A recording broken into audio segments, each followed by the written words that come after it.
Today I'm going to be watching this video. It's called How Canada Just Got a Land Border with Denmark, and I've seen that mentioned in a previous video. I don't know if it was one of the interesting facts or someone had mentioned it in the comments, but they told me that Canada shares a border with Denmark. So interested to learn more about this, how that originated. Tell me if you know, tell me what you think about this one as well.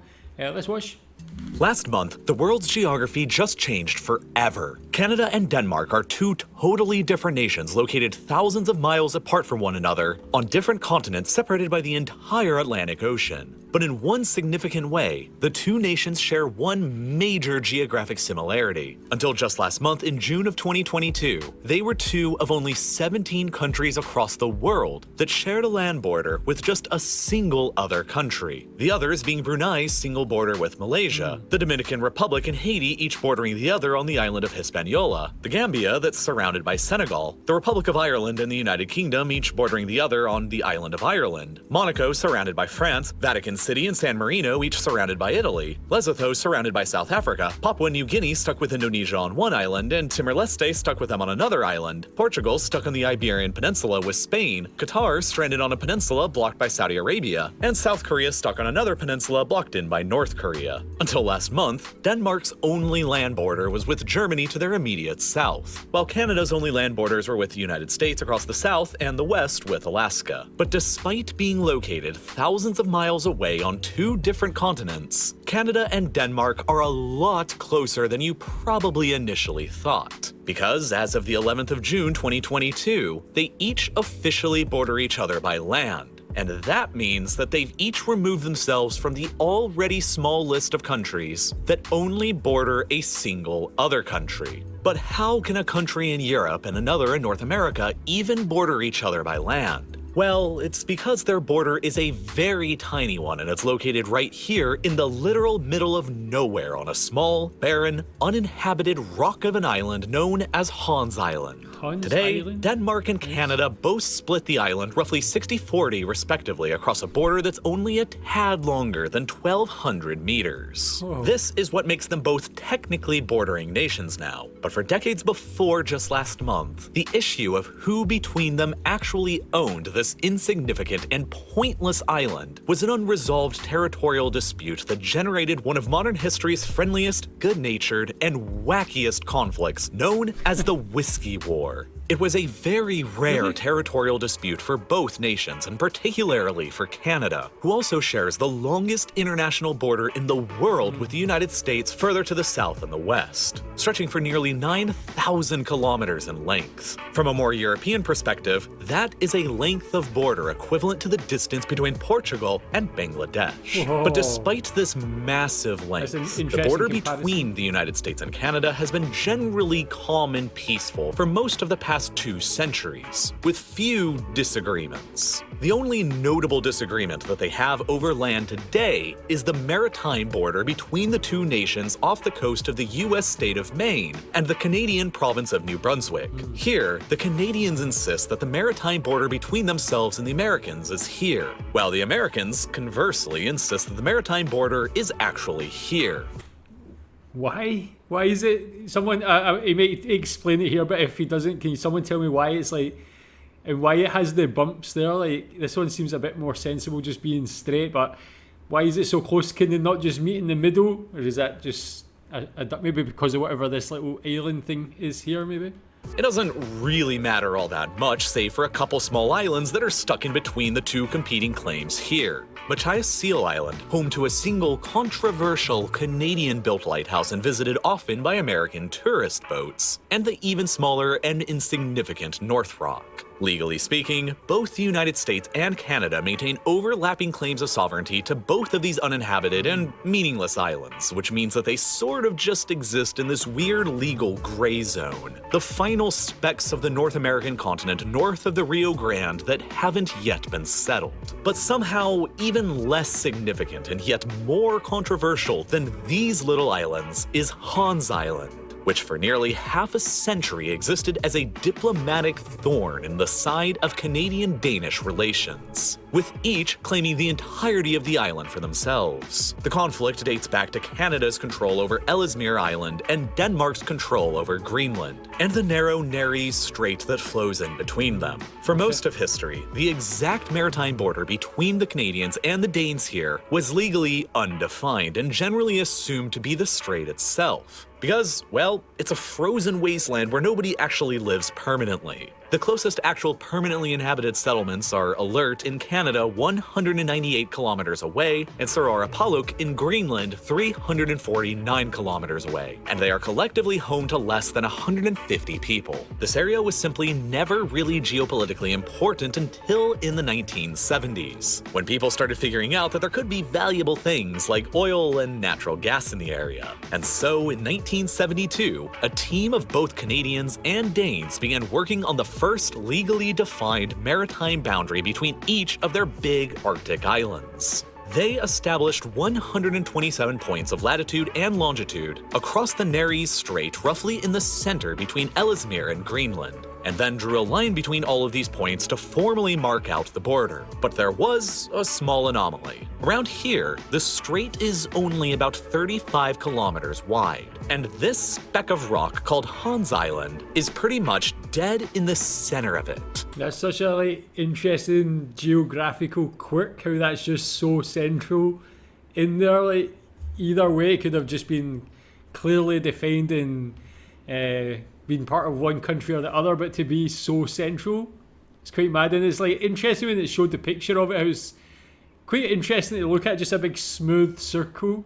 Which is why both the Canadian and Danish surveying teams each claimed it for their own respective countries. Unable to come to any kind of agreement, the 1970s-era maritime treaty between them simply left the border in the Nares Strait between points 122 and 123 blank, with Hans Island itself an undefined territory in the middle. They basically just decided to kick the issue of ownership over the island down the road for someone else to figure out at a later time. It's just that nobody at the time probably expected that a later time would mean about half a century and the collective efforts of 26 different foreign ministers. For decades in between then and 2022, Canadian and Danish soldiers took alternating turns visiting the island and raising their own respective flags, taking down the other's flag, and placing a bottle of their favorite national liquor. In 1984, a group of Canadian soldiers visited by helicopter raised up their flag and left a bottle of Canadian Club whiskey for the Danes who they knew would come by later. And sure enough, the Danes did, by respectfully taking down and folding up the Canadian flag, raising the Danish flag, and replacing the Canadian Club whiskey with a bottle of their own Danish schnapps, along with a sign which simply read, "Welcome to the Danish island." This humorous process kept going back and forth for decades until it got a bit more contentious and a little less friendly in 2005. I mean, but that is just such a wholesome dispute. Even the way he described it, they're folding the flag so nicely, then just leaving a bottle of whiskey for each other, or a bottle of schnapps from Denmark.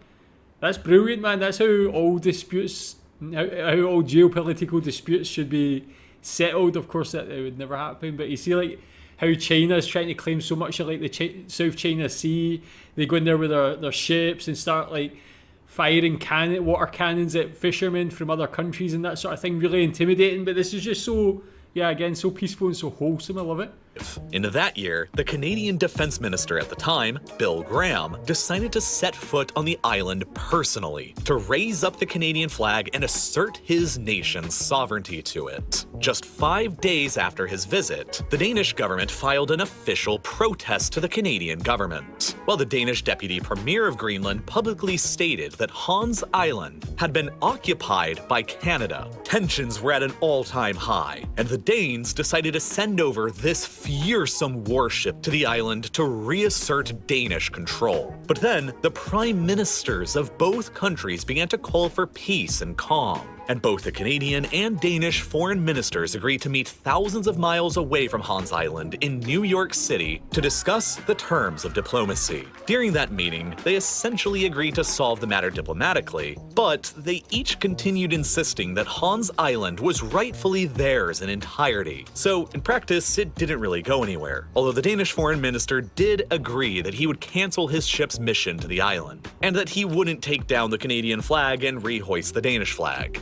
At least for a while. Beginning in 2012, there were renewed calls within both countries to solve the issue by simply splitting the island in half. And then, 6 years later from there, in 2018, they each announced a new joint task force to settle the border dispute once and for all, which was finally officially agreed upon another 4 years later, on the 10th of June, 2022, with roughly 60% of the island going to Denmark by extension of Greenland's own control, and the other 40% going to Canada's Nunavut territory. And pretty much the only reason why it took so long to actually solve was that it was actually pretty convenient politically for both nations to continue keeping it unsolved. Canada and Denmark have been allies with one another for a very long time, and have enjoyed friendly relations for decades, going back to them each being founding members of the NATO alliance in 1949. If you pay closer attention to the actual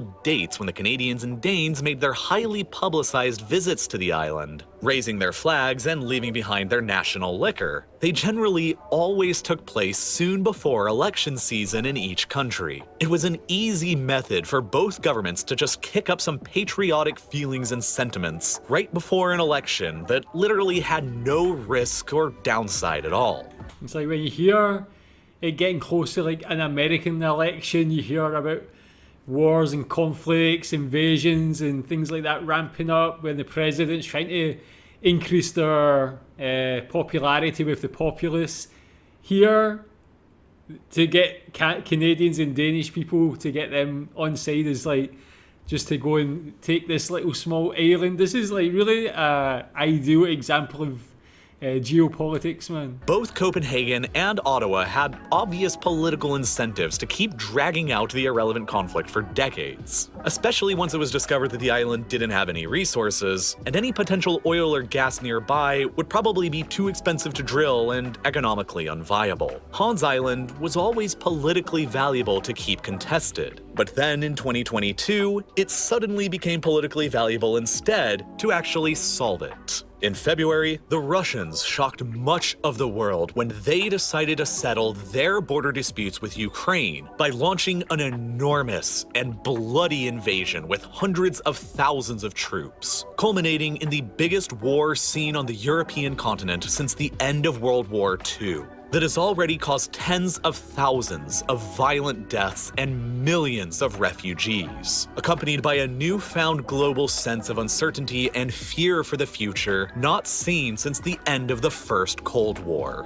What better way for the governments of Canada and Denmark, two NATO allies, to place a spotlight on Russia's own military aggression in Europe by solving their own long-standing territorial dispute over Hans Island peacefully. The matter is all the more pressing to the Arctic members of NATO like Canada and Denmark, along with the United States, Iceland, and Norway, because in recent years, the Russians have been rapidly remilitarizing their region of the Arctic with airfields, radar stations, highly increased troop deployments, and even the presence of nuclear missiles and torpedoes. As the Arctic continues to warm throughout this century, it will become one of the greatest arenas of conflict in the new 21st century Cold War between NATO on the one side and the Russians and Chinese over on the other. And looking forward into this inevitable future, keeping an unresolved territorial dispute open between two NATO allies within the Arctic, no matter how friendly and cordial, would have been an unwise decision geopolitically. And so, the time had finally come for Denmark and Canada to solve it once and for all, and formally become neighbors by land as well as by sea. After all, a lot of what's happening today are the consequences of what happened yesterday, last year, and even last century and beyond. Keeping up with current events is essential to your ability to understand the way our world works. And I get to do that every single day by reading all of the new short articles posted to Morning Brew every morning. Okay, man. really interesting. So that's like, I just love the whole story, the history of it, the back and forth, especially the name, the Whisky War. That's my type of war, honestly. Go there, get invaded, but get a bottle of whiskey left for you. Like, you can't actually ask for more than that. But yeah, to see it's been resolved, and yeah, like as you said, actually really big consequences to actually make these two countries share a land border. So unique, so interesting, and yeah, I guess if what he's saying, don't like how he said it's like inevitable that there's going to be this like kind of theatre of war in that area of the world. Hopefully not. Hopefully we can get world peace, man, or we can just have less wars and things like that, of course. But it's pretty cool that yeah, this came out of the Ukraine war, man. I guess it's something positive. But yeah, really interesting background and really interesting story. Tell me if you knew about that. Tell me what you think about it. Tell me if there's anything else interesting about this that wasn't mentioned in this documentary. Thanks.